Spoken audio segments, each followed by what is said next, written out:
Hello friends, mythology story number 45 16 संस्कार। तो पिछले वीडियो में हमने देखा था कि अयोध्या के और सूर्यवंश के पहले राजा मनु ने मनुष्यों को 4 वर्णों में मतलब 4 जातियों में डिवाइड किया था। उसके बाद में राजा मनु ने एक नॉर्मल मनुष्य के जन्म से लेकर के उसकी मृत्यु होने तक के जितना भी उनका टाइम पीरियड जाता है, जितनी भी उनकी पूरी लाइफ जाती है, इस पूरी लाइफ को 16 संस्कारों में डिवाइड किया है। तो ये 16 संस्कार इस प्रकार हैं। सबसे पहले गर्भधान संस्कार। तो गर्भधान संस्कार का अर्थ होता है कि जैसे ही कोई वुमन प्रेग्नेंट होती है, मतलब कि कोई जो गर्भवती होती है, जैसे ही मनुष्य के जन्म का सूचना मिलती है, उसे गर्भधान संस्कार कहते हैं। और ऑफ कोर्स प्रेग्नेंट होना तो भगवान की मर्जी पे डिपेंड करता है, क्योंकि ये हम तो डिसाइड नहीं कर सकते कि हम पर्टिकुलर किस डेट पे प्रेग्नेंट हो जाएंगे। तो ये प्रेग्नेंट होने को गर्भधान संस्कार बोलते हैं। सेकंड नंबर पे होता है पुंसवन संस्कार।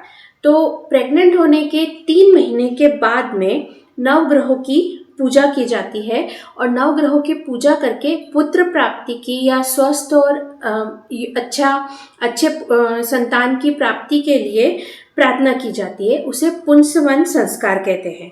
अब देखिए, पुंसवन संस्कार ऐसा होता है कि जैसे कहा जाता है, ऐसी मान्यता है कि जैसे ही कोई प्रेग्नेंट होता है तो उसे तुरंत उसकी न्यूज़ सबको बताना नहीं चाहिए।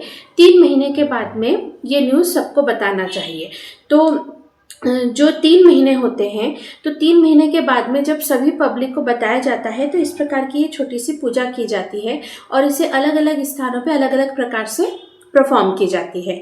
और अगर इसे साइंटिफिकली देखा जाए तो जैसे कोई औरत जब प्रेग्नेंट होती है तो प्रेगनेंसी के 3 मंथ तक वो जो उनका जो प्रेगनेंसी है वो स्टेबल नहीं होती, मतलब कंफर्म नहीं रहता है कि ये प्रेग्नेंट होगी या नहीं होगी, क्योंकि वो समय ऐसा रहता है कि बहुत सी बार वो प्रेगनेंसी आगे कंटिन्यू नहीं होती है। तो इसलिए 3 मंथ के बाद में एक प्रेगनेंसी कंफर्म हो जाती है कि yes, she is pregnant. Now third संस्कार है सीमंतोनयन संस्कार। तो इसका अर्थ होता है कि जब एक प्रेग्नेंट वुमन 7 मंथ की होती है तो उसे परिवार की सभी स्त्रियां, बड़े बुजुर्ग सभी लोग उसे आशीर्वाद देते हैं और घी दली हुई खिचड़ी खिलाते हैं। इसे सीमंतोनयन संस्कार कहते हैं। पर इसे हम आज के समय में बोला जाए तो इसे गोद भराई कहते हैं। इंग्लिश में बेबी शावर बोला जाता है। तो ये गोद भराई की रस्म भी बहुत इंपॉर्टेंट होती है। इसमें जो प्रेग्नेंट औरत को सभी लोग ब्लेसिंग करते हैं कि वो स्वस्थ रहे और स्वस्थ बच्चे को जन्म दे। उसके बाद में चौथा संस्कार होता है जात कर्म संस्कार। तो जात कर्म संस्कार का मतलब होता है कि जैसे ही बच्चे का जन्म होता था, उसी समय शहद में घी डाल करके उस बच्चे को थोड़ा सा चटाया जाता था। तो शहद और घी मिल करके एक एंटीबायोटिक का काम करते थे, जिससे जो नवजात बच्चा रहता था वो स्वस्थ रहता था। ये पुराने समय में होता था। आज के समय में जो डिलीवरी होती है वो हॉस्पिटल में होती है, और जैसे ही हॉस्पिटल में बच्चे का जन्म होता है तो जो डॉक्टर है वो उसे अटेंड करते हैं और जन्म के समय ही बच्चे को एक एंटीबायोटिक दिया जाता है। तो ये शहद और घी भी एंटीबायोटिक होता है, क्योंकि पुराने ज़माने में घरों के अंदर ही डिलीवरी होती थी, हॉस्पिटल में नहीं होती थी। तो ये वाला जो जातकर्म संस्कार है ये आज भी होता है, लेकिन बस डॉक्टर करते हैं। ओके, 5वां संस्कार है नामकरण संस्कार। तो एक शिशु के जन्म लेने के 12 दिनों बाद उसका नाम रखा जाता है। तो ये आज भी होता ही है, बहुत से लोग इसे काफ़ी धूमधाम से परफॉर्म करते हैं। फिर है 6वां संस्कार है निष्क्रमण संस्कार। तो एक शिशु के जन्म देने के 40 दिनों के बाद उस शिशु को घर से बाहर निकाला जाता है। देखिए, पुराने ज़माने में क्या होता था कि घरों के अंदर डिलीवरी होती थी, जो दाई आकर के डिलीवरी करवाती थी।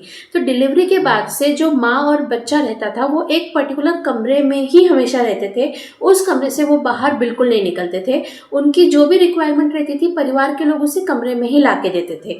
लेकिन 40 दिनों के बाद में जो माँ और बच्चे को कमरे से बाहर निकाला जाता था और उन्हें बाहर की जो हवा है, बाहर का जो सनलाइट है, उसमें लाया जाता था। तो इसके बाद में फिर वो माँ और बच्चे कमरे से बाहर निकलते थे। और इसका कारण ये होता था कि जो नवजात बच्चे को कोई भी मतलब कोई भी बीमारी ना लगे, कुछ भी परेशानी नहीं हो, इसलिए उसकी सेफ्टी के लिए उसे कमरे में रखा जाता था। पर आज के समय में तो हॉस्पिटल में बच्चे होते हैं तो हॉस्पिटल से जब डिस्चार्ज होते हैं तो घर आते हैं तो ऑब्वियसली वो बाहर निकल ही जाते हैं, लेकिन फिर भी इस इस रिचुअल को आज भी परफॉर्म किया जाता है, जिसे हम कुआं पूजन के नाम से जानते हैं। 7वां, अन्नप्राशन संस्कार। तो एक शिशु के जन्म के 6 महीने के बाद में उसे पहली बार अन्न खिलाया जाता है। अब वो अन्न कुछ भी हो सकता है, माँ के दूध के अलावा कुछ भी एक दूसरी चीज बच्चे को खिलाई जाती है। और ये अन्नप्राशन संस्कार को अच्छे से परफॉर्म किया जाता है, मतलब घर में रिश्तेदारों को बुला करके, जो मतलब उनकी शादीशुदा बेटियों को बुला करके उनके सामने एक अच्छा से एक फंक्शन किया जाता है, और इसमें माँ के दूध के अलावा भी बच्चे को कुछ और एक्स्ट्रा चीज़ दी जाती है। और उसके बाद से 6 महीने के बाद से बच्चों को जैसे दाल का पानी, खिचड़ी, सैरेलैक वगैरह ये सब देना स्टार्ट कर देते हैं ताकि बच्चे स्ट्रांग हो। उसके बाद में है 8वां संस्कार है मुंडन संस्कार। तो ये तो सभी जानते ही हैं, ये है ना आमतौर पे शिशु के जन्म के 6 महीने के बाद परफॉर्म किया जाता है। तो अन्नप्राशन संस्कार और मुंडन संस्कार एक साथ ही किए जाते हैं। बट ये मुंडन संस्कार आजकल सब अपने हिसाब से करते हैं, कोई 3 महीने के बाद करता, कोई 1 साल बाद करता, कोई 3 साल बाद करता। लेकिन शिशु के जन्म के होने के बाद मुंडन संस्कार होना बहुत ज़रूरी रहता है। ये इसलिए किया जाता है क्योंकि जो जन्म के समय जो सिर पे बाल रहते हैं, अगर उस पर अच्छे से एक उस्तरा चला करके उसे पूरा निकाल दिया जाता है तो फिर जो दूसरे बाल होते हैं ना वो काफ़ी हेल्दी और स्ट्रॉन्ग बाल रहते हैं, क्योंकि वो बाल जो रहते हैं उस तरह चलाने से वो सारी जो रूट्स है सर की वो सब खुल जाती है और अच्छे घने बाल आने लगते हैं। 9वां है कर्णभेद संस्कार। तो ये भी सभी को परफॉर्म किया जाता है। आमतौर पर इसे शिशु के जन्म के 11 महीने के बाद परफॉर्म किया जाता है, लेकिन आज के समय में बहुत ये अपने ऊपर है कि हम कितने समय में करना चाहते हैं।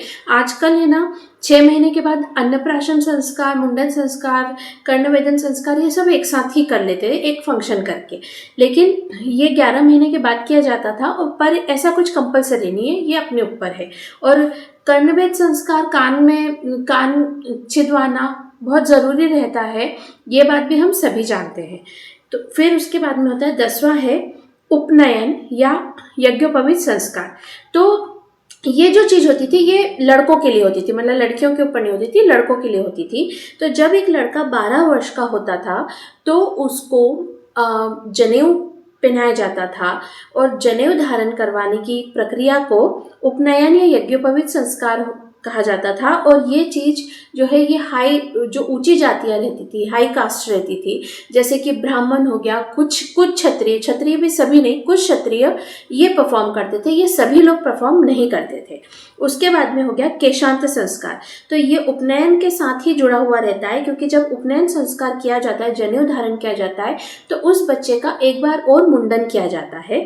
तो ये होता है केशांत संस्कार। फिर होता है 12वां विद्यारंभ संस्कार। तो पुराने ज़माने में जो बच्चे रहते थे वो गुरुकुल में जाकर विद्या प्राप्त करते थे, पर आज के समय में तो जब बच्चा 3 साल का होता है तभी से नर्सरी स्कूल में, प्ले स्कूल में जाना शुरू कर देता है, लेकिन उस समय ऐसा नहीं होता था। तो पुराने ज़माने में ये जैसे ही यज्ञोपवीत होता था, उपनयन संस्कार होता था, केशांत संस्कार होता था, और उसके बाद में विद्यारंभ संस्कार में बच्चा जो रहता था वो गुरुकुल में जाता था और वहाँ पर जाकर के वो अपनी एजुकेशन स्टार्ट करता था। उसके बाद में है 13 संस्कार है वेदारंभ संस्कार। तो जो अपनी बेसिक एजुकेशन गुरुकुल में कंप्लीट हो जाती थी, उसके बाद आता था वेदों का पाठ। तो जैसे मैंने कहा कि वेदों का पाठ हर कोई नहीं कर पाता था, वेदों का पाठ केवल 2 लोग कर पाते थे। पहला वो कि जो वेद पढ़ना चाहता है अपनी मर्जी से, और दूसरा वो कि जो इतना बुद्धिमान होता था जिसे वेद पढ़ाया जाता था टीचर की मर्जी से। तो जो अपनी मर्जी से पढ़ना चाहता था और अगर वो बुद्धिमान है तो टीचर उसे पढ़ा देते थे, उनके जो गुरुकुल के गुरु रहते थे वो उन्हें वेदों का ज्ञान दे देते थे। लेकिन यदि वो इतना बुद्धिमान नहीं है, वो स्टूडेंट इतना बुद्धिमान नहीं है कि वो वेद का पाठ कर सके, लेकिन फिर भी वो पाठ करना चाहता है, तो उसके लिए जो उनके गुरु रहते थे, उनके टीचर रहते थे, वो उस बच्चे की परीक्षा लेते थे। वो परीक्षा किसी भी प्रकार से हो सकती थी, और अगर वो बच्चा उस परीक्षा में पास होता था तो उसे वेदों को पढ़ाया जाता था, और अगर वो फेल होता था तो उसे वेद नहीं पढ़ाए जाते थे। इसलिए वेदों का ज्ञान हर किसी के पास नहीं होता था। उसके बाद है 14 नंबर का संस्कार है सामवर्तन संस्कार। तो जब एजुकेशन कंप्लीट हो जाती थी और कंप्लीट होने के बाद में जब वो बच्चा गुरुकुल से वापस अपने घर लौटता था तो उसे सामवर्तन संस्कार कहते थे। ये उपनयन संस्कार से लेकर के ये जो वेदारंभ संस्कार तक का जो लाइफ रहती थी, जिसमें एक बच्चा गुरुकुल में रहता था, उस समय वो पूरी तरीके से ब्रह्मचर्य व्रत का पालन करता था, एकदम साधु सन्यासियों जैसे, तपस्वियों जैसे एकदम सिंपल लाइफ स्पेंड करता था, और पूरी तरीके से वो गुरु के, अपने टीचर के अंडर कंट्रोल में रहता था। लेकिन सामवर्तन संस्कार होने के बाद वो अपने ओरिजिनल घर और अपनी ओरिजिनल फैमिली के पास वापस जाता था और अपने हिसाब से फिर अपनी ज़िंदगी स्टार्ट करता था। फिर 15वां है विवाह संस्कार। तो ऑफकोर्स विवाह एक संस्कार होता है, और हर इंसान को अपनी ज़िंदगी में कम से कम एक बार विवाह करना बहुत ज़रूरी होता है। आज के समय में लोगों का विवाह पर से विश्वास उठता जा रहा है। बहुत से लोग सिंगल लाइफ स्पेंड करना चाहते हैं, बहुत से लोग रहते हैं कि जो सोचते हैं कि हमें शादी की ज़रूरत नहीं है। ये उनका पॉइंट ऑफ व्यू है, लेकिन अगर हमारे धर्म की बात मानी जाए तो विवाह करना बहुत ही ज़रूरी होता है, और हर किसी ने अपनी ज़िंदगी में विवाह ज़रूर करना चाहिए। और सबसे लास्ट होता है अंतिम संस्कार। तो ये बात तो हम सभी जानते हैं कि जब किसी मनुष्य की मृत्यु हो जाती है तो उसका अंतिम संस्कार उसके परिवार के लोग करते हैं। तो ये होता है अंतिम संस्कार। इस प्रकार से ये 16 संस्कारों को राजा मनु ने सभी मनुष्यों को अपनी लाइफ को एक डिसेंट तरीके से स्पेंड करने का तरीका बताया है। अब आज का वीडियो हम यहीं एंड करते हैं, मिलते हैं नेक्स्ट वीडियो में, और इसका नेक्स्ट वीडियो भी इसी का आगे का नेक्स्ट पार्ट होगा। तो सी यू सून, बाय।